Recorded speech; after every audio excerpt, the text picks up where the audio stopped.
నమస్తే, welcome to hello doctor. ఇవాల్టి hello డాక్టర్లో topic lung క్యాన్సర్ని ఎలా డయాగ్నోస్ చేయాలి, దీనికి ఎటువంటి ట్రీట్మెంట్ ఉంది, అత్యాధునిక చికిత్సా విధానాలు ఏ విధంగా ఉన్నాయో తెలియజేయడానికి మనతో పాటు స్టూడియోలో ఉన్నారు ప్రతిమా క్యాన్సర్ ఇన్స్టిట్యూట్ వరంగల్ నుండి డాక్టర్ అవినాష్ తిప్పని గారు, అలాగే డాక్టర్ రాహుల్ నారాయణ మద్ది గారు ఉన్నారు. వారిని అడిగి డీటెయిల్స్ తెలుసుకుందాం. మీరు కూడా చికిత్సకు సంబంధించిన డీటెయిల్స్ తెలుసుకోవాలి అనుకుంటే స్క్రీన్ మీద డిస్ప్లే అవుతున్న నెంబర్కి కాల్ చేసి డాక్టర్స్ గారితో లైవ్లో మాట్లాడొచ్చు. Hello doctor, welcome to studio both of you. Sir, ముందుగా మీతో స్టార్ట్ చేస్తాను. అసలు ఈ లంగ్ క్యాన్సర్ని ఎలా డయాగ్నోస్ చేయాలి?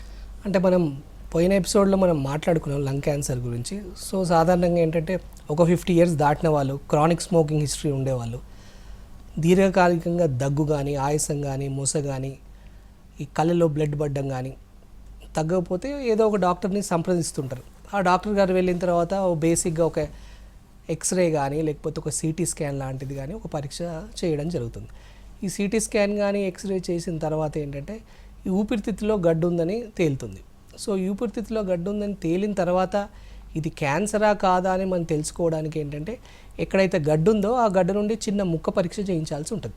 ఈ ముక్క పరీక్షనే ఇంగ్లీష్లో బయాప్సీ అంటాం అనమాట. సో ఈ ఊపిరితిత్తు ఏదైతుందో లోపల రిబ్ కేజ్ లోపల ఉంటుంది అనమాట. సో డైరెక్ట్గా తీయడానికి కష్టంగా ఉంటుంది. సో దానికి ఏంటంటే వేరే పరికరాల ద్వారా ఈ పీస్ ఏదైతుందో తీయడం జరుగుతుంది. సో ఎలా తీయగలుగుతారంటే దానిలో ఒక 3 రకాల టెస్ట్ విధానాలు ఉంటాయి. ఒక విధానం ఏంటంటే ఈ సిటీ స్కాన్ చేస్తూ దాంతో పాటు ఒక ఊపిరితిత్తు లోపలికి ఒక సూది లాంటిది పంపించడం జరుగుతుంటుంది. దాన్ని ఏమంటే సిటీ గైడెడ్ బయాప్సీ, అంటే ఒక సిటీ స్కాన్ చేసి ఎక్కడైతే గడ్డ ఉందో ఆ గడ్డ నుండి ఒక ముక్క తీయడం జరుగుతుంది. అదొక విధానం. ఇంకొకటి ఏంటంటే బ్రాంకోస్కోపీ. బ్రాంకోస్కోపీ అంటే ఒక రకమైన గొట్టం పరీక్ష. సాధారణంగా ఎండోస్కోపీ, కొల్నోస్కోపీ లాగా బ్రాంకోస్కోపీ ఏంటంటే ఈ ఊపిరితిత్తు లోపల ఏదైతే గడ్డలు ఉంటాయో తెలుసుకోవడానికి ఏంటంటే ఈ ఊపిరితిత్తులో బ్రాంకస్ అనేది ఒకటి ఉంటుంది అనమాట. సో దానిలోకి గొట్టం పంపించేసి ఎక్కడైతే గడ్డ ఉందో ఆ గడ్డ నుండి ఈ పీసెస్ తీయడం జరుగుతుంది. దీన్ని బ్రాంకోస్కోపీ విధానం. ఇంకొకటి వచ్చేసరికి ఈ మధ్య లేటెస్ట్గా అంటే ఎండోబ్రాంకియల్ అల్ట్రాసౌండ్ అని ఇంకా కొత్త విధానం వచ్చింది లేటెస్ట్గా. సో ఈ ఎండోబ్రాంకియల్ అల్ట్రాసౌండ్ ద్వారా కూడా మనం ఎక్కడైతే ఊపిరితిత్తు లోపల గడ్డ ఉందో అక్కడ వరకు వెళ్ళి పీస్ తీసే సౌకర్యం కలుగుతుంది. అంతేకాకుండా కొన్నిసార్లు ఏంటంటే ఈ థొరకోస్కోపీ, దాని ద్వారా కూడా ఊపిరితిత్తులో ఏదైనా గడ్డ ఉంటే కూడా తీసి ఒక పీస్ తీసి మనం మళ్ళీ దానికి రిపోర్ట్కు పంపించాల్సి ఉంటుంది. ఒకవేళ దాంట్లో క్యాన్సర్ నిర్ధారణ అవుతే తర్వాత క్యాన్సర్కి సంబంధించిన ట్రీట్మెంట్ ఉంటుంది. సరే, ఈ లంగ్ క్యాన్సర్ డయాగ్నోస్లో అత్యాధునిక పరీక్షలు ఏముంటాయి? రైట్, ఇప్పుడు డాక్టర్ అవినాష్ చెప్పినట్టుగా మెయిన్గా మనం ఏదైతే సిటీ స్కాన్లో ఎక్స్రేలో కానీ ఒక గడ్డ దొరికినప్పుడు దాని నుంచి ముక్క పరీక్ష చేస్తాం. మనం సిటీ స్కాన్ ద్వారా సిటీ గైడెడ్ బయాప్సీ చిన్న ముక్క పరీక్ష చేసి మనం దాన్ని టెస్ట్కి పంపిస్తాం. దాన్ని బయాప్సీ అంటాం.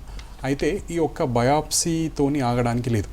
ఈ బయాప్సీ అయిపోయిన తర్వాత ఫస్ట్ మనకు అందులో తెలిసేది ఏంటంటే ఇందులో క్యాన్సర్ ఉంది అని బయటపడుతుంది. కొన్నిసార్లు అందులో మోడల్ కూడా లైట్గా చెప్పగలుగుతారు, బట్ చాలాసార్లు ఏంటంటే there is cancer in the biopsy report అని తెలిసిపోతుంది. క్యాన్సర్ ఉంది అని తెలిసిన తర్వాత నెక్స్ట్ తెలుసుకోవడానికి ఏంటంటే మనం దాని మోడల్స్ తెలుసుకోవాలి. అందులో కొన్ని టైప్స్ ఉంటాయి, డిఫరెంట్ టైప్స్ ఆఫ్ క్యాన్సర్స్. కొంతమంది ఎక్స్క్లూజివ్ స్మోకర్స్లో కొన్ని రకాల క్యాన్సర్స్ ఉంటాయి, కొంతమంది స్మోకర్స్లో ఒక రకంగా ఉంటుంది, కొంతమంది నాన్ స్మోకర్స్లో ఎప్పుడు స్మోక్ చేయని వాళ్ళలో ఒక రకంగా ఉంటుంది. ఇంకా డిఫరెంట్ టైప్స్ ఉంటాయి అందులో. So A type of cancer అని తెలుసుకోవడానికి ఒక టెస్ట్ ఉంటుంది, that is called immunohistochemistry, IHC అంటారు. ఈ IHC తెలుసుకోవడం అనేది ఒక ఎక్స్ట్రా టెస్ట్ కాదు, ఇట్స్ అ మ్యాండేటరీ టెస్ట్, అది కంపల్సరీ టెస్ట్ అనమాట. ఈ IHC టెస్ట్ అయిపోతేనే మనం ఫ్యూచర్లో ఎటువంటి ట్రీట్మెంట్స్ ఇవ్వాలి అన్నది మనకు తెలుస్తుంది. సో IHC అనేది ఒక అడ్వాన్స్డ్ టెస్ట్, అది కంపల్సరీ. ఆ బయాప్సీ రిపోర్ట్ ఏదైతే ఉందో ఆ ముక్క మీద ఈ IHC టెస్ట్ కూడా చేయాల్సి వస్తుంది. నెక్స్ట్ ఇంకోటి ఏంటంటే ఈ మధ్యలో లాస్ట్ 5-10 years నుంచి ఇంకా పాపులర్ అయ్యి ట్రీట్మెంట్స్లో అడ్వాన్స్మెంట్స్ తీసుకురాగలిగిన టెస్ట్ ఏంటంటే there is something called gene testing. అంటే మాలిక్యులర్ టెస్టింగ్ అనొచ్చు, జీన్ టెస్టింగ్ అంటే ఏ జీన్ వల్ల ఈ పేషెంట్కి క్యాన్సర్ వస్తుందని తెలుస్తుంది అనమాట. మనం ఎగ్జాక్ట్గా ఏ జీన్ వల్ల ఈ క్యాన్సర్ వస్తుందో తెలుసుకుంటే మనం అదే జీన్ని టార్గెట్ చేసుకోవచ్చు. అంటే అన్ని ట్రీట్మెంట్స్ మనము ప్రయోగించకుండా ఎగ్జాక్ట్గా ఏ జీన్ వల్ల ఈ క్యాన్సర్ వస్తుందో తెలుసుకుంటే ఆ జీన్కి మాత్రం ఒక యాంటీడోట్, దానికి అగెయిన్స్ట్గా మనం ఒక డ్రగ్ ఇస్తే ఆ జీన్ని డిస్ట్రాయ్ చేస్తుంది. అప్పుడు ఆ జీన్ని డిస్ట్రాయ్ చేస్తే ఆ క్యాన్సర్ కూడా ఆటోమేటిక్ మెల్ట్ అయిపోతుంది. సో దీన్ని ఏమంటారంటే నెక్స్ట్ జనరేషన్ సీక్వెన్సింగ్ ప్యానల్ అంటారు, or you can say gene testing. ఈ జీన్ టెస్టింగ్లో రకరకాల టెస్టులు ఉంటాయి, EGFR అని ఉంటుంది, ALK టెస్టింగ్, రాస్ టెస్టింగ్ అని ఉంటుంది. అలానే కాకుండా ఇంకా వేరే కొన్ని టెస్టులు ఉంటాయి, దాన్ని PDL1 టెస్టింగ్ అంటారు. దాని గురించి కూడా ఫర్దర్గా మనం తెలుసుకుందాం. ఓకే, సరే, ఈ లంగ్ క్యాన్సర్లో స్టేజెస్ ఉంటాయా, ఉంటే ఎన్ని ఉంటాయి, ఎలా ఉంటాయి? సో అన్ని క్యాన్సర్స్ లాగా లంగ్ క్యాన్సర్స్లో కూడా స్టేజెస్ అనేవి ఉంటాయి. ఏ క్యాన్సర్ అయినా మనం లాస్ట్ ఎప్పుడు మాట్లాడుకున్నా 4 స్టేజ్లు ఉంటాయి. 1, 2, 3, 4. ఒకటో స్టేజ్కి వచ్చేసరికి ఫస్ట్ దశ అంటాం, 4గో స్టేజ్ వస్తే లాస్ట్ దశ. సో పేషెంట్ ఎప్పుడు వచ్చినా అడుగుతుంటారు సార్ ఏ స్టేజ్లో క్యాన్సర్ ఉంది అని. సో ఈ లంగ్ క్యాన్సర్కి వచ్చేసరికి అంటే మేము చూసే చాలా మందిలో ఏంటంటే 4th స్టేజ్ లాస్ట్ స్టేజ్లోనే క్యాన్సర్తోనే ప్రజెంట్ అవుతుంటారు. సో ఈ స్టేజ్కి వచ్చేసరికి ఫస్ట్ స్టేజ్ అంటే ఏంటంటే ఊపిరితిత్తులో గడ్డు ఉంటుంది, అది అక్కడ వరకే ఉంటుంది. ఆ తర్వాత దాని సైజ్ ఏదైతే ఉంటే చిన్నగా ఉంటుంది. రెండో దశకి ఏదైనా వచ్చేసరికి ఏంటంటే ఆ గడ్డ సైజు కొంచెం పెరగడం జరుగుతుంది. ఆ తర్వాత పక్కన కూడా చిన్న చిన్న లింఫ్ నోడ్ గ్రంథులు వచ్చే ఆస్కారం ఉంటుంది. మూడో దశకు వచ్చేసరికి ఏంటంటే సైజు ఇంకా పెరిగిపోయి ఆ చుట్టుపక్కల ఏవైతే లింఫ్ నోడ్ గ్రంథులు అయితే లింఫ్ నోడ్స్ అంటామో అవి ఇంకా చాలా ఎక్కువ ఉంటాయి అన్నమాట. ఈ 4గో దశకు వచ్చేసరికి ఏంటంటే ఈ ఊపిరితిత్తు ఒక ఊపిరితిత్తు నుండి ఇంకో ఊపిరితిత్తుకి ఆ గడ్డ పాకడం, అది కాకుండా కూడా మెదడికి పాకడం, బోన్స్కి పాకడం, ఆ తర్వాత కడుపు లోపల అడ్రినల్ గ్లాండ్ ఉంటుంది దానికి పాకడం, స్కిన్కి పాకడం. సో బాడీలో మిగతా పార్ట్స్కి స్ప్రెడ్ అవ్వడాన్ని 4th స్టేజ్ అంటాం. సో ఈ లంగ్ క్యాన్సర్ ఏ నిర్ధారణలో అయినా పేషెంట్స్ మేము వచ్చేసరికి కొంతమంది ఏంటంటే వేరే వ్యాధి గురించి ఒక హాస్పిటల్కి వెళ్తారు, అక్కడ సిటీ కానీ వేరే పరీక్షలు చేసిన తర్వాత లంగ్ క్యాన్సర్ ఏంటో అనేది మనకు తెలుస్తుంది. తర్వాత ఇంతకుముందు మనం మాట్లాడుకున్నట్టు నేను ఇంకో పాయింట్ యాడ్ చేయాల్సింది ఏంటంటే ఈ లంగ్ క్యాన్సర్ స్టేజింగ్ విధానంలో ఏంటంటే ఇప్పుడు కొత్తగా వచ్చే ఈ లేటెస్ట్ పెట్ సిటీ అనేది వచ్చిందనమాట. ఈ పెట్ సిటీ చేస్తే ఏంటంటే ఆ వ్యాధి అక్కడే ఉందా ఇంకా వేరే దగ్గరికైనా పాకిందా అనేది తప్పకుండా తెలుస్తుంది. సో ఏ క్యాన్సర్ పేషెంట్స్ వచ్చినా కూడా ఈ లంగ్ క్యాన్సర్లో ఏంటంటే పెట్ సిటీ అనేది చాలా అడ్వాన్స్డ్ డయాగ్నోస్టిక్ మొడాలిటీ. సో ఏ స్టేజ్లో ఉందని పెట్ సిటీ చేస్తే కరెక్ట్గా మనకు తెలుస్తుంది. సార్ ఈ లంగ్ క్యాన్సర్ ఉన్న వాళ్ళు ఇంకా ఎలాంటి సమస్యలతో బాధపడతారు సార్? ఇప్పుడు యూజువల్గా ఇప్పుడు డాక్టర్ అవినాష్ చెప్పినట్టుగా PET CT is very very important in lung cancer అనమాట. అంటే వేరే కొన్ని కేసెస్లో పెట్ సిటీ లేకుండా సిటీ స్కాన్తో కూడా కొన్ని నిర్ధారణలు చేసుకోవచ్చు. కానీ పెట్ సిటీలో ఈ లంగ్ క్యాన్సర్ అనేది చాలా అవయవాలకు స్ప్రెడ్ అయ్యే అవకాశం ఉంటుంది కాబట్టి పెట్ సిటీ అనేది చాలా చాలా ఇంపార్టెంట్. ఈ పెట్ సిటీలో మనకి ఏం తెలుస్తుంటుందంటే ఈ క్యాన్సర్ ఏదైతే లంగ్లో ఉందో అది ఇంకెక్కడికైనా స్ప్రెడ్ అయిందా అన్నది తెలుస్తుంటుంది. చాలామంది పేషెంట్ అన్ఫార్చునేట్లీ 90% కంటే ఎక్కువ మంది లంగ్ క్యాన్సర్తో బాధపడుతున్న వాళ్ళందరికీ కూడా ఈ క్యాన్సర్ వేరే అవయవాలకు స్ప్రెడ్ అయి ఉంటుంది. ఈ స్ప్రెడ్ అయినప్పుడు ఏంటంటే పేషెంట్స్ పాపం ఆ ప్రాబ్లమ్స్తోనే వస్తారు. చాలాసార్లు ఆ ప్రాబ్లమ్స్తో వచ్చి ఫస్ట్ ఆ ప్రాబ్లమ్స్ డీల్ చేసిన తర్వాత మళ్ళీ లంగ్ క్యాన్సర్ ట్రీట్మెంట్ ఇవ్వాల్సి వస్తుంది. ఎక్కడెక్కడికి స్ప్రెడ్ అయ్యే అవకాశం ఉంటుందనంటే చాలామంది లంగ్ క్యాన్సర్ పేషెంట్స్కి బ్రెయిన్కి స్ప్రెడ్ అయిపోతుంది ఈ క్యాన్సర్. లంగ్ క్యాన్సర్ నుంచి బోన్స్కి స్ప్రెడ్ అవుతుంది, లంగ్ క్యాన్సర్ నుంచి నడుముకు స్ప్రెడ్ అయిపోతుంది, స్కిన్కి అన్ని ఏరియాస్కి స్ప్రెడ్ అయిపోతూ ఉంటుంది. చాలాసార్లు లంగ్ క్యాన్సర్లో లోపల గడ్డ ఉండి కూడా ఆ లంగ్స్ చుట్టూ వాటర్ వచ్చేస్తుంటుంది, that is called pleural effusion. So ఇలాంటి సమస్యలతో చాలామంది పేషెంట్స్ వస్తూ ఉంటారు. సో ఫస్ట్ మా దగ్గరకు వచ్చినప్పుడు ఏంటంటే ఫస్ట్ మేము ఆ ప్రాబ్లమ్స్ అడ్రస్ చేయాలి. అంటే బ్రెయిన్ ప్రాబ్లం వస్తే బ్రెయిన్కి ట్రీట్మెంట్ చేసుకోవాలి, బోన్స్కి వస్తే బోన్స్కి చేసుకోవాలి, ఛాతి చుట్టూ వాటర్ వస్తాయి ఛాతిలో నుంచి వాటర్ తీసేయాలి. ఫస్ట్ ఈ ప్రాబ్లమ్స్ని అడ్రస్ చేయాలి. ఈ ప్రాబ్లమ్స్ని అడ్రస్ చేసిన తర్వాతనే మనం లంగ్ క్యాన్సర్ పర్సే అంటే ఆ లంగ్లో ఉన్న ఆ గడ్డని మనం ట్రీట్మెంట్ చేయాల్సి వస్తుంది. ఓకే, అంటే అత్యాధునిక చికిత్సా విధానాలు ఏముంటాయి సార్ దీని లంగ్ క్యాన్సర్కి సంబంధించి? ఇప్పుడు అంటే ఈ అత్యాధునిక చికిత్సా విధానాలకు వెళ్లే ముందు ఇంతకుముందు మనం అనుకున్న కాంప్లికేషన్స్ ఏవైతే లంగ్ చుట్టూ వాటర్ రావడము, బ్రెయిన్కి స్ప్రెడ్ అవ్వడం, ఇవన్నీ ఫస్ట్ మనం డీల్ చేయాల్సి వస్తుంది. ఫర్ ఎగ్జాంపుల్ ఇప్పుడు బ్రెయిన్కి స్ప్రెడ్ అయింది అనుకోండి, ఫస్ట్ బ్రెయిన్కి స్ప్రెడ్ అయిపోతే అన్నిటికంటే ముఖ్యమైనది బ్రెయిన్ కాబట్టి మనం దాన్ని నెగ్లెక్ట్ చేస్తే మనం ఎంత లంగ్ క్యాన్సర్ ట్రీట్మెంట్ ఇచ్చినా కూడా ఆ బ్రెయిన్ రెస్పాండ్ కాకపోతే పేషెంట్ ప్రాణాలతో మిగిలరు. సో బ్రెయిన్ ఇంకో విషయం ఏంటంటే మనం నోటితో ఇచ్చే ట్రీట్మెంట్స్ కానీ ఐవీ ట్రీట్మెంట్స్ అంటే నరాల ద్వారా ఇచ్చే ట్రీట్మెంట్స్ ఏవి కూడా బ్రెయిన్కి వెళ్ళి అక్కడ యాక్ట్ చేయవు. సో బ్రెయిన్కి ఒకవేళ జబ్బు స్ప్రెడ్ అయితే బ్రెయిన్కి ఇవ్వాల్సిన treatment is called radiation. So brain మొత్తం ఆల్రెడీ క్యాన్సర్ స్ప్రెడ్ అయి ఉంటే హోల్ బ్రెయిన్ ఆర్టీ అంటారు, బ్రెయిన్ మొత్తానికి రేడియేషన్ ఇవ్వాల్సి వస్తుంది. లేదు ఫార్చునేట్లీ ఈ దురదృష్టంలో కొంచెం అదృష్టం పేషెంట్కి అప్పుడప్పుడు ఏంటంటే ఒక బ్రెయిన్లో ఒక చిన్న పార్ట్కి మాత్రమే ఈ క్యాన్సర్ స్ప్రెడ్ అయి ఉంటుంది. ఒకవేళ అలా స్ప్రెడ్ అయి ఉంటే ఆ ఒక్క ఏరియాకి మాత్రమే మనం రేడియేషన్ చేసుకోవచ్చు, that is called stereotactic radio surgery. Caller తో మాట్లాడి డిస్కస్ చేద్దాం సార్. విజయనగరం నుండి అప్పారావు గారు ఉన్నారు, నమస్తే అండి. హలో సార్, నమస్తే అండి. సార్ నాది ఆల్రెడీగా సర్జరీ అయింది సార్. నాది ఏం సర్జరీ అయింది అంటే పేగు, అన్నం తినే పేగు ఉంటుంది సార్. ఓకే, దానికి అదే క్యాన్సర్ అని చెప్తా ఉన్నారు సర్జరీ కదా. అన్నం తినే పేగుకి క్యాన్సర్ ఉందని చెప్పారా? అవును సార్. ఓకే, 5 ఇంజక్షన్స్ ఇచ్చారండి, రేడియేషన్స్ 24 ఇచ్చారండి. ఓకే. తర్వాత జనవరి 29ని సర్జరీ అయింది సార్. ఓకే. ఇప్పుడు ఏమైందంటే ఆ సర్జరీ చేసిన ఆపరేషన్ అనేది ఇంకా తగ్గట్లేదు సార్. అది నాకు ఆపరేషన్ అయినాక సర్జరీ అలాగే ఉంది, ఇంకా తగ్గట్లేదు పుండు.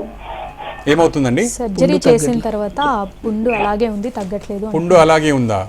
అవును సార్. ఓకే. సర్జరీ ఎన్ని రోజులు అయింది ఇప్పటికి? 6 months అవుతుందండి, 5 months దాటింది సార్. అంటే పుండు తగ్గట్లేదంటే ఇక్కడ పొట్ట మీద చేసిన దగ్గర అక్కడ తగ్గట్లేదా, లేకపోతే లోపల ఏమైనా పరీక్ష చేసి తగ్గలేదని చెప్పారా? లోపలైతే లేదు అంటుంది, బయట సర్జరీ కడుపులో చేసింది. అంటే ఎక్కడైతే కుట్లేసారో అక్కడ పుండు ఉందా? అవును మేడం. అవును సార్. అవును సార్. ఓకే. అంటే పేగు తీసి ఏమైనా బయట పెట్టారా? అలాంటిది ఏం లేదు. లేదండి, లేదు. ఓకే. అంటే కుట్లు మానలేదంటే ఏమవుతుంది అక్కడ? చిన్నగా మంటలాగా వచ్చి నొప్పిలోకి వస్తుంది, దురద.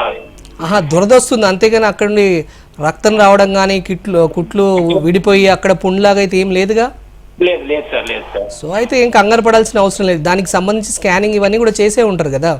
ఆల్రెడీ చేశారండి, 3 months రమ్మంటే వెళ్తాను. అయితే ఏం లేదు, కొంతమందికి ఏంటంటే మానేటప్పుడు ఏంటంటే చాలా దురద రావడం జరుగుతుంటుంది. ఆ తర్వాత ఈ చెమటకు వీటికి ఉండడం వల్ల పేషెంట్గా కొంచెం సొనలాగా కానీ వాటర్ లాగా తగలడం కానీ అవుతుంటుంది. సో దానికి అంత పెద్ద కంగారు పడాల్సిన అవసరం లేదు.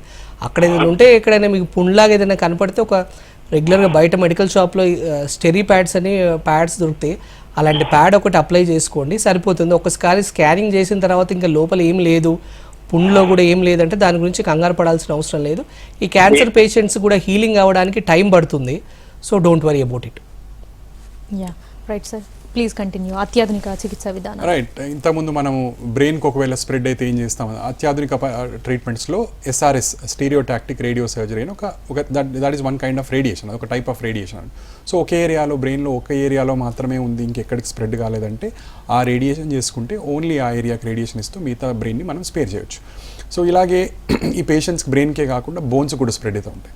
చాలామంది పేషెంట్స్కి ఆ బోన్ ఫ్రాక్చర్ కూడా వస్తుంటారు. So that is called pathological fracture.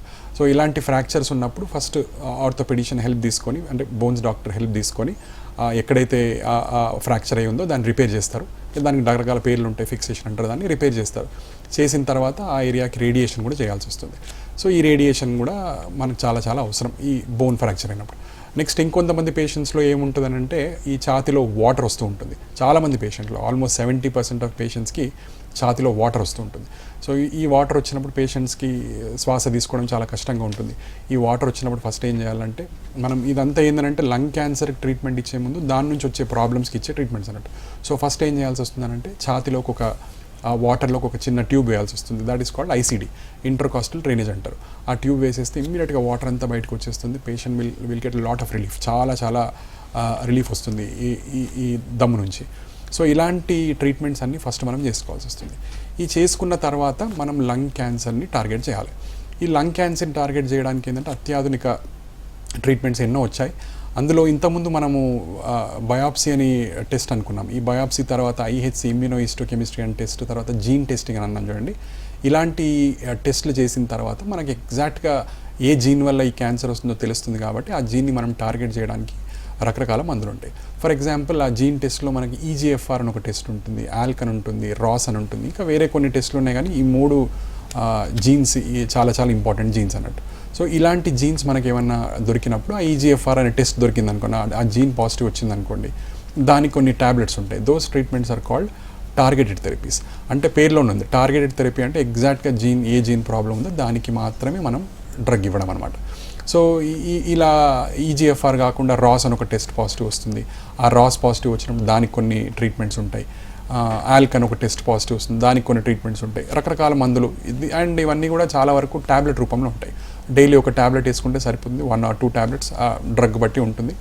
1 or 2 tablets per day వేసుకుంటే పేషెంట్కి చాలా రిలీఫ్ వస్తుంది. లోపల ఆ క్యాన్సర్ దానికి అదే మెల్ట్ అయిపోతుంది. వీళ్ళకి ఏంటంటే ఆ కీమోథెరపీ చాలా వరకు అపోహలు ఉంటాయి, కీమోథెరపీతో సైడ్ ఎఫెక్ట్స్ వస్తాయి ఉంటాయని. అలాంటివి ఏ ఉండవు. ఒకవేళ అలాంటి సైడ్ ఎఫెక్ట్స్ ఏమైనా ఉన్నా కూడా అవి లేకుండా మనము ఈ ట్యాబ్లెట్స్తోని మనం చాలా వరకు జబ్బు తగ్గించుకోవచ్చు.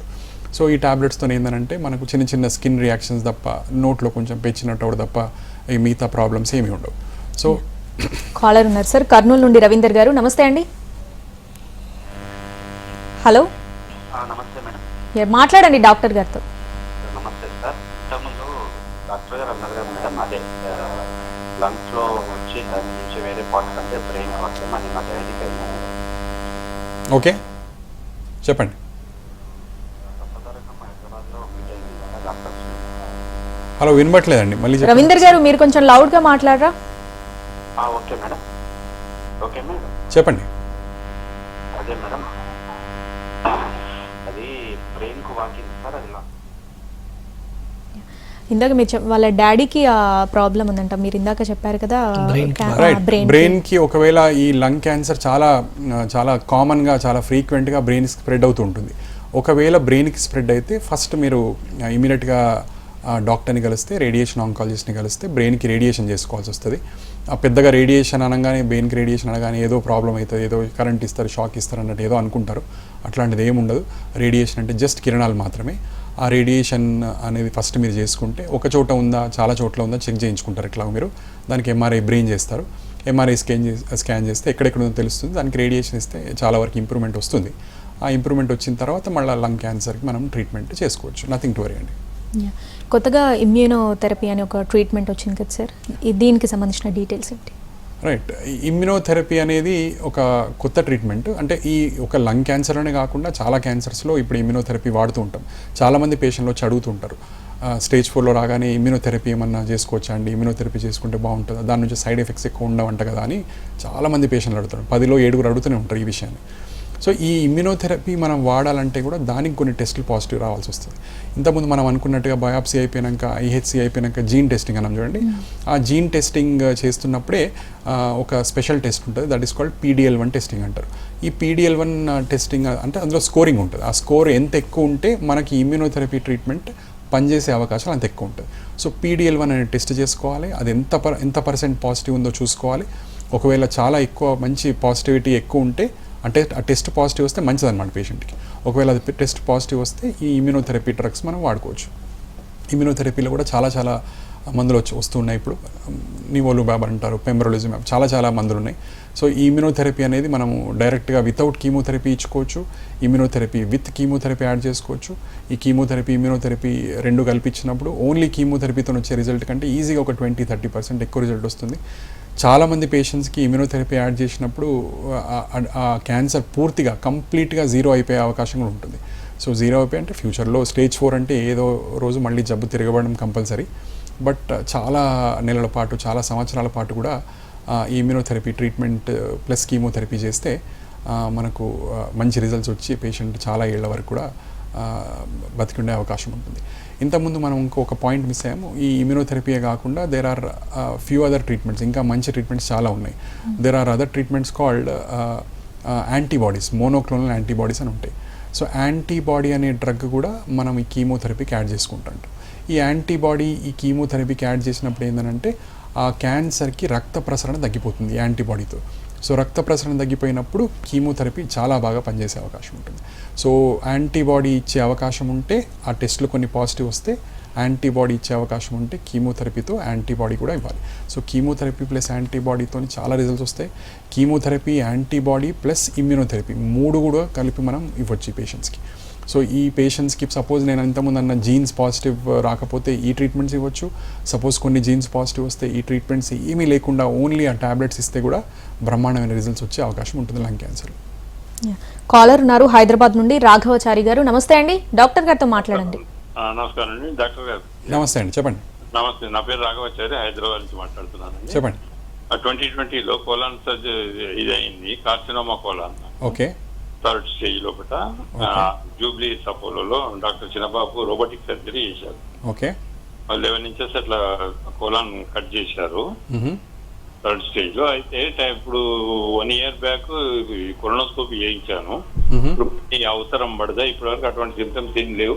వెయిట్ కూడా కాన్స్టెంట్ గానే ఉంటున్నది. Everything is fine. But one thing is ఈ tablets, diabetic tablets, Glycomet GP1 tablet అనేది యాజ్ ఇట్ ఈజ్ గా స్టూల్ లో వెళ్ళిపోతున్నది వేసుకున్నది. ఓకే. దీనికి ఏమైనా సంబంధం ఉంటుందా ఏంటిది అని ఫోన్ చేశారు. ఇప్పుడు సాధారణంగా మీకు అప్పుడు కోలాన్ క్యాన్సర్ చేసాక ఏమన్నా పేగు తీసి బయటపెట్టడం, స్టోమా కానీ ఏం చేయలేదు, ఒకటేసారి ఆపరేషన్ అయిపోయింది అంతేనా? ఒకటేసారి చేశారు. ఓకే. అది అయిపోయిన తర్వాత కీమో ఏమైనా తీసుకున్నారా, ఏం లేదా? కీమో 8 కీమోస్ అయినాయి. ఓకే అండి. సాధారణంగా ఏంటంటే ఇప్పుడు పేగు మీరు చెప్పినట్టు పెద్ద పేగు ఎప్పుడైతే మనం కట్ చేయడం జరుగుతుందో సో అబ్జార్ప్షన్ మెటబాలిజమ్స్ అన్నీ మారిపోతుంటాయి. అంటే రెగ్యులర్గా మనం ఫుడ్ తీసుకున్నట్టు ఆ డైజెషన్ విధానం అంతా మారిపోతుంది ఎప్పుడైతే మనం పేగు అంతా కట్ చేసి తీసేసినప్పుడు. సో మీరు ట్యాబ్లెట్స్ ఇలా వాడితే అలా మోషన్ నుండి బయటికి రావడం చాలామంది మాకు పేషెంట్స్ చెప్తున్నారు. అంతకుముందు ఆపరేషన్ కాకముందు డైజెషన్ అంతా బాగుండేది, ఈ మధ్య ఆపరేషన్ అయిపోయిన తర్వాత కొంచెం డైజెషన్ తగ్గుతుందని సాధారణంగా చెప్తుంటారు. సాధారణంగా ఈ మోషన్ పేగు ఒకటే కాదు, కడుపు కానీ చిన్న పేగు కానీ దేనికి ఆపరేషన్ చేసినా పేషెంట్స్ ఈ సిమ్టమ్స్ అయితే మాకు చెప్తూనే ఉంటారు. సో దీని గురించి మీరు కంగారు పడాల్సిన అవసరం లేదు. ట్యాబ్లెట్ మీరు బయటికి వెళ్ళిపోయినంత మాత్రాన ఏం కాదు, లోపల అబ్జార్బ్ కూడా అయ్యేంత వరకు అబ్జార్బ్ అవుతూనే ఉంటుంది. మీరేంటంటే షుగర్ కంట్రోల్ ఉందా లేదా మీరు చూసుకోండి. ఒకవేళ షుగర్ కంట్రోల్ ఉంది అంటే నథింగ్ టు వరీ. ఇంకొక పాయింట్ కావాలంటే 2 పాయింట్స్ మీరు యాడ్ చేసుకోవచ్చండి. ఒకటి ఏంటంటే if you want you can change the brand of the drug. మీరు ఏదైతే కంపెనీ వాడుతున్నారో ఆ కంపెనీ ఒకసారి చేంజ్ చేసి వేరే ఇంకా బ్రాండెడ్ కంపెనీ వాడడానికి ఒకసారి ట్రై చేయండి. అది కూడా కుదరకుండా అట్లాగే అవుతుంది, మీ షుగర్స్ ఒకవేళ అబ్నార్మల్ ఉన్నాయనంటే ఒకసారి మీ డయాబెటిక్ స్పెషలిస్ట్ని కలిసి ఏమన్నా డ్రగ్ ఏమైనా చేంజ్ చేస్తారా, వేరే డ్రగ్ చాలా డ్రగ్స్ ఉన్నాయి డయాబెటీస్లో కూడా చాలా కొత్త డ్రగ్స్ వచ్చాయి, అందులో చేంజ్ చేసుకోవచ్చు. ఫస్ట్ ఒకసారి ఆ బ్రాండ్ చేంజ్ చేసి చూడండి, ఏమన్నా వేరే అబ్జార్ప్షన్ మన వేరే వాటికి ఏమైనా మంచిగా ఉంటుందో చూడండి ఒకసారి. సార్ ఈ లంగ్ క్యాన్సర్ ట్రీట్మెంట్లో ఈ రేడియేషన్ రోల్ ఎట్లా ఉంటుంది సార్? రైట్, లంగ్ క్యాన్సర్ ఇంతకుముందు అవినాష్ అన్నట్టుగా చాలా వరకు 95 to 98% ఆఫ్ కేసెస్ అన్ఫార్చునేట్గా స్టేజ్ 4లో వస్తాయి. స్టేజ్ 4లో అంటే వేరే అవయవాలకు స్ప్రెడ్ అయిపోయినట్టు. సో వేరే అవయవాలకు స్ప్రెడ్ అయినప్పుడు ఏంటంటే మనము సాధారణంగా కీమోథెరపీ, యాంటీబాడీస్, ఇమ్యునోథెరపీ, ఇప్పుడు నేను చెప్పిన ట్యాబ్లెట్స్ ఇలాంటివి మాత్రమే ఉంటాయి. కొంతమంది పేషెంట్స్లో స్టేజ్ 2 ఆర్ స్టేజ్ 3లో కూడా వస్తుంటుంది. ఒకవేళ స్టేజ్ 2 ఆర్ స్టేజ్ 3లో వచ్చినప్పుడు మనం రేడియేషన్ ఒక ఆప్షన్ కూడా మంచి పెట్టుకోవచ్చు. సో సపోజ్ స్టేజ్ 3లో ఉందనుకోండి, చాలాసార్లు సర్జరీ చేయడం కూడా కష్టం అవుతుంది. అట్లాంటప్పుడు ఏంటంటే రేడియేషన్ కూడా క్యూరేటివ్ ఇంటెంట్, అంటే ఫ్యూచర్లో జబ్బు మళ్ళీ ఎప్పుడు తిరిగి రాకుండా ఉండడానికి రేడియేషన్ కూడా చేసుకోవచ్చు. సో ఒకవేళ ఛాతి మధ్యలోకి మనం స్టేజింగ్ చెప్పినప్పుడు డాక్టర్ అవినాష్ ఛాతి మధ్యలో చిన్న లింఫ్ నోడ్స్ వస్తూ ఉంటాయి, గడ్డలు వస్తూ ఉంటాయి అని చెప్పారు చూడండి, తల్లిగడ్డ నుంచి పిల్లగడ్డలు వస్తూ ఉంటాయి. ఒకవేళ పిల్లగడ్డలు మాత్రమే ఉన్నాయి, వేరే అవయవాలకి ఎక్కడికి స్ప్రెడ్ కాలేదంటే తల్లిగడ్డకు మరియు ఆ పిల్లగడ్డలకి రేడియేషన్ చేసుకునే అవకాశం ఉంటుంది. ఈ రేడియేషన్ చేసుకున్న తర్వాత మళ్ళీ నేను స్టేజ్ 4లో ఏదైతే కీమోథెరపీస్ కానీ ఇమ్యునోథెరపీస్ కానీ ఈ టార్గెటెడ్ థెరపీ ట్యాబ్లెట్స్ ఏమన్నా అవి కంటిన్యూ చేసుకోవచ్చు. ఒకవేళ రేడియేషన్ చేస్తే అందులో చాలా టెక్నిక్స్ ఉన్నాయి, మంచి టెక్నిక్స్. అంటే పక్కకున్న అవయవాలకు రేడియేషన్ పోకుండా ఎక్కడ మనం రేడియేషన్ చేద్దాం అనుకుంటున్నామో ఆ ఏరియాకి మాత్రమే రేడియేషన్ చేయించుకోగలిగే టెక్నిక్స్ చాలా ఉన్నాయి. సో వాటి పేర్లు IMRT, IGRT అని రకరకాల టెక్నిక్స్ ఉంటాయి. సో అలాంటి టెక్నిక్స్ చేసినప్పుడు ఏంటంటే పక్కకున్న అవయవాలకు రేడియేషన్ లేకుండా చేసుకోవచ్చు. చాలా వరకు 6 weeks రేడియేషన్ ఉంటుంది. ఆ 6 weeks రేడియేషన్తో చిన్న కీమోథెరపీ వారం ఇస్తూ ఉంటాం. ఆ తర్వాత వీల్ ప్రొసీడ్ టు రేడియేషన్ అయిపోయాక ఒక 4 to 6 weeks గ్యాప్ తర్వాత we'll proceed to chemotherapy or targeted therapies. Caller ఉన్నారు చిత్తూరు నుండి, చంద్రశేఖర్ గారు. నమస్తే అండి, డాక్టర్ గారితో మాట్లాడండి. Sir hello hello sir. Madam hello madam Chandrashekar గారు. మేడం హలో మేడం చెప్పండి మేడం. వినిపిస్తాను హలో. మేడం. మేడం వినిపిస్తా ఉంది. డాక్టర్ గారితో మాట్లాడండి. చెప్పండి చంద్రశేఖర్ గారు. సార్ నాకు CML అని చెప్పినారు మేడం. ఓకే, నేను 1 yearగా ఎమటానిబ్ టాబ్లెట్ తింటాను sir. Okay. Last month ABL BCR test చేసినాను సార్. ఓకే, దాంతో 000 వచ్చేసింది సార్. ఇంకా నేను ఆ మెడిసిన్ వాడాలా? రైట్. CML అనేది ఒక బ్లడ్ క్యాన్సర్ అండి. ఇందులో మనం చేసుకోవాల్సింది BCR ABL టెస్ట్ చేస్తాము. You are very lucky. ఆ BCR ABL టెస్ట్ చేసినప్పుడు మీకు అన్ని 0 వచ్చాయి, మీరు చాలా లక్కీ. బట్ ఒక్క పాయింట్ గుర్తుపెట్టుకోండి, ఈ క్యాన్సర్ ఎవరికైతే వచ్చిందో ఇది జీవితకాలం మొత్తం ఈ ట్యాబ్లెట్ వాడాల్సి వస్తుంది. సో మీకు ఈ టెస్ట్ 0 వచ్చిందని చెప్పి ఈ ట్యాబ్లెట్ ఆపడానికి లేదు. మీరు ఆపేస్తే 3 to 4 monthsలో మళ్ళీ జబ్బు అంతా పెరిగిపోతుంది. ఈసారి మళ్ళీ జబ్బు పెరిగితే ఇంకా దానికి చేయడానికి ఏముండదు. Next level tablets will be very toxic, చాలా కష్టంగా ఉంటాయి. ఇమాటినిబ్ మీకు పనిచేసినందుకు అది you should be very thankful. ఆ ఇమాటినిబ్ పనిచేసి మీకు అన్ని 0 అయిపోయింది కాబట్టి అది బ్రహ్మాండంగా పనిచేస్తుంది. మీరు జీవితకాలం మొత్తం ఇమాటినిబ్ 400 mg పర్ఫెక్ట్గా వాడాలండి. అది ఎప్పుడైనా ఆపాలనిపిస్తే ఆ తప్పు మాత్రం చేయకండి. You please continue imatinib. క్యాన్సర్స్లో కొన్ని క్యాన్సర్స్ మాత్రమే జీవితకాలం మొత్తం మళ్ళీ రాకుండా ఉండే అవకాశాలు ఉంటాయి. అందులో సిఎంఎల్ ఒక క్యాన్సర్. ఎవరికన్నా సిఎంఎల్ ఆప్షన్ సిఎంఎల్ క్యాన్సర్ వచ్చిందంటే మేమైతే చాలా వాళ్ళని పదిలంగా పెట్టుకొని ఫుల్ కౌన్సిలింగ్ చేసి పర్ఫెక్ట్ ట్రీట్మెంట్ ఇవ్వడానికి ట్రై చేస్తాము. So CML is a good disease. చాలామందికి బీపీ షుగర్ల కంటే మంచి జబ్బు అని చెప్తాం మేము పేషెంట్స్కి. సో సిఎంఎల్ అనేది మంచి జబ్బు. నేను మళ్ళీ టైం తీసుకొని చెప్తున్నాను మీకు. ఆ ట్యాబ్లెట్ ఎప్పటికీ ఆపకండి, లైఫ్ లాంగ్ కంటిన్యూ చేయండి. ఏ రోజు కూడా ఆపే ప్రసక్తే లేదు. థ్యాంక్ యూ డాక్టర్స్, మా స్టూడియోకి వచ్చే సలహాలు సూచనలు అందించినందుకు థ్యాంక్ యూ. Thank you. ఇది వాళ్ళ హలో డాక్టర్.